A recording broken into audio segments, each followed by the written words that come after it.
friends, welcome back to another episode of Deep True Crime.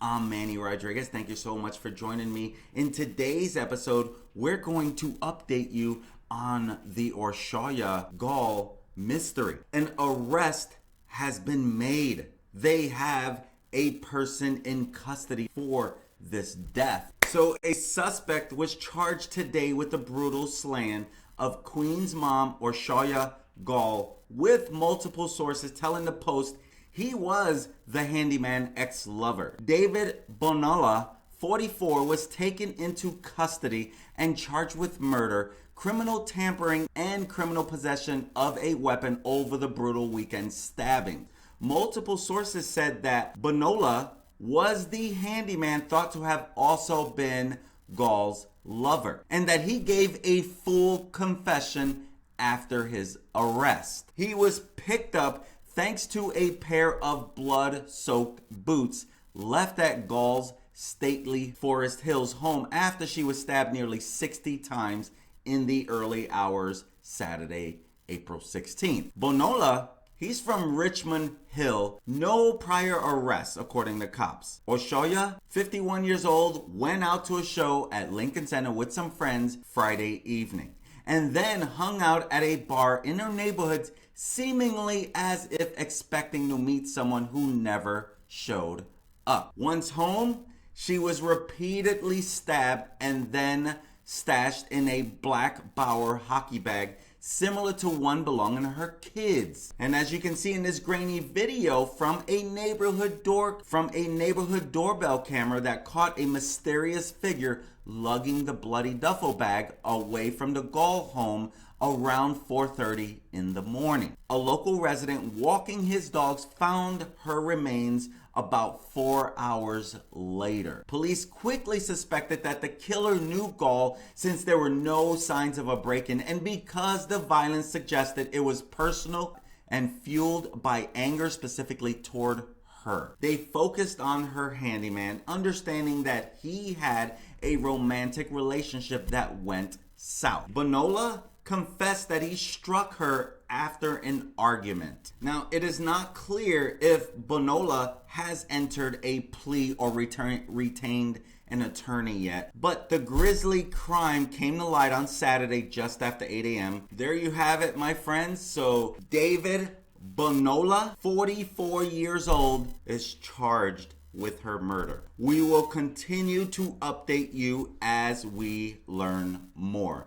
This is just getting started, but it looks like the ex-handyman is the one who is being charged with this. The one that they have been looking for left and right, every which way they can look. Well, as we continue to learn more, we will be sure to keep you updated on this case. It seems like it might just be an open and shut. We already got him. We know who did it. And what do you guys think? See, I knew all along, definitely wasn't the son. Definitely wasn't the son. I was a little hurt for the young man that they did that to him, pulled him away in handcuffs. You know, he unsuspecting of what's going on. He's upstairs in the second floor. Police come, find out he's there, and he's the only one there. They find a crime scene. They put him in handcuffs, take him away for questioning.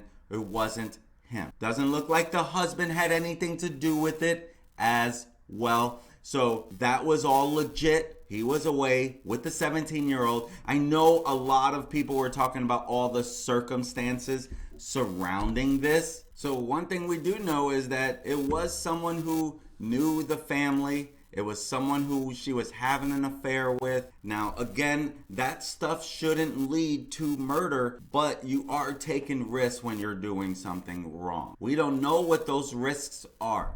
You know, a lot of times people will do something that they believe they can get away with, or they never believe it would lead to death. My guess is he fell in love with her. She wasn't leaving her husband. And then here we have it. He lost it. Something along those lines. All the pictures you can see, all the comments that we're getting from people, they thought she was very attractive. So maybe the handyman fell deeply in love with her, was emotional that he can't be with her. I don't know what leads something down this road, but my friends, you are risking your life when you get affiliated with the wrong person. That is the sad, sad truth. It should never lead to her death. And has she never had this affair as she's not supposed to, there's a good chance it would not have led to this type of death. You know, these are the risks that you're taking when you're doing something like this. People get emotionally involved and it's hard for them to let go. Stabbing her 58 times, you knew there was a lot of anger and hurt and emotion behind 58 stab wounds. And from what he said, they had an argument and he stabs her right after the argument. I don't know what the argument was. We're only going to be able to wait and find out as we continue. When you get all these internet sleuths want to put everything together, they literally start blaming. I saw stories out there, you know, where the husband and the son were conveniently away. That's weird.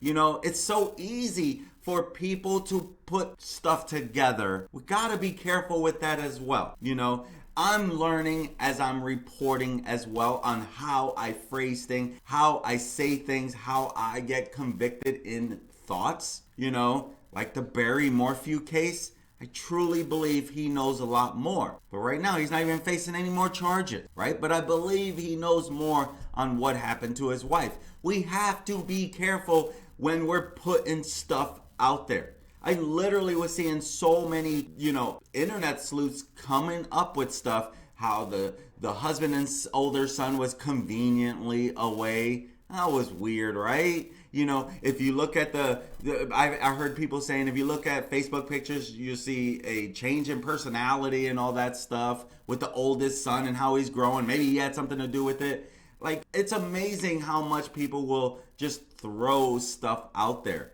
And again, I'm working on getting better at that as well, because the last thing you want to do is start pointing fingers to the innocent. If you've ever been wrongly accused of something, it's a really bad feeling when you know you did nothing wrong, and here you have people pointing fingers at you. I'm sure a lot of us have been through something where it's like, no way, I had nothing to do with that, but yet, you know, people lie so they could think you're lying, right? So, I mean, I've even heard people refer to the bartender as a suspect. Like, amazing how people will come up with stuff. And we have to be careful in that part too when we're playing detectives ourselves. Detectives, you know, they have been known to put the wrong person away here and there. And so we as internet sleuthers want to be a little careful on who we're pointing fingers to as well, because this can be damaging for anyone. My friends, I'm Manny Rodriguez. Thank you for joining me today. That is the quick update. They have the handyman in jail. He has been arrested. He's charged with murder, criminal tampering, and criminal possession of a weapon. And it's not clear if Bonolo has entered a plea or retained an attorney yet. So we'll be finding out more on who this David Bonola is. I'm Manny Rodriguez. Thank you for joining me today. I look forward to serving you again. Thank you for following this story, and justice for Orsolya. Talk to you later. Peace.